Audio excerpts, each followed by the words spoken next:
La Scala dei Turchi e il dilemma di Salomone.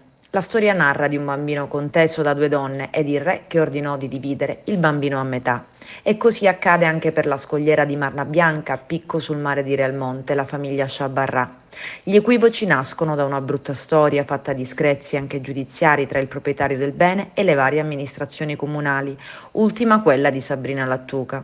Il sito, candidato a patrimonio dell'umanità, è stato sequestrato, recintato, teatro di più incidenti, uno sfregio con vernice rossa, crolli e successive messe in sicurezza.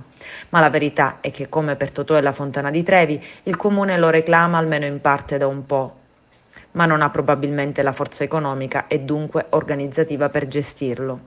Così va avanti da 13 anni, un tira e molla fatto di rimbalzi mediatici. L'ultimo atto si è registrato alla conferenza stampa di 2 giorni fa, al fianco del sindaco, il direttore del Parco Valle dei Templi, Roberto Sciarratta, ente che dipende dalla regione siciliana. È da sottolineare come, al di là delle ragioni della contesa, la famiglia Sciabarrà non era stata neppure informata o invitata a sedersi ad un tavolo per discutere di accordi per la gestione della Scala dei Turchi con un ticket d'ingresso a pagamento.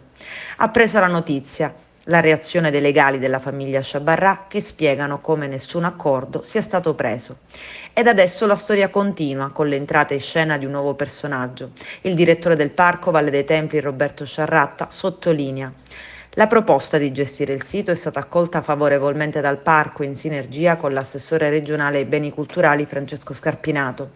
Poi sottolinea che si tratta di un'ipotesi e conclude scrivendo: non gestiremo in toto la Scala dei Turchi, ci occuperemo solamente dell'area del demanio, circa 1800 metri quadrati, area che è stata delimitata con decreto del Dipartimento regionale dell'ambiente, confinante con il mare, che è quindi di demanio pubblico e non privato.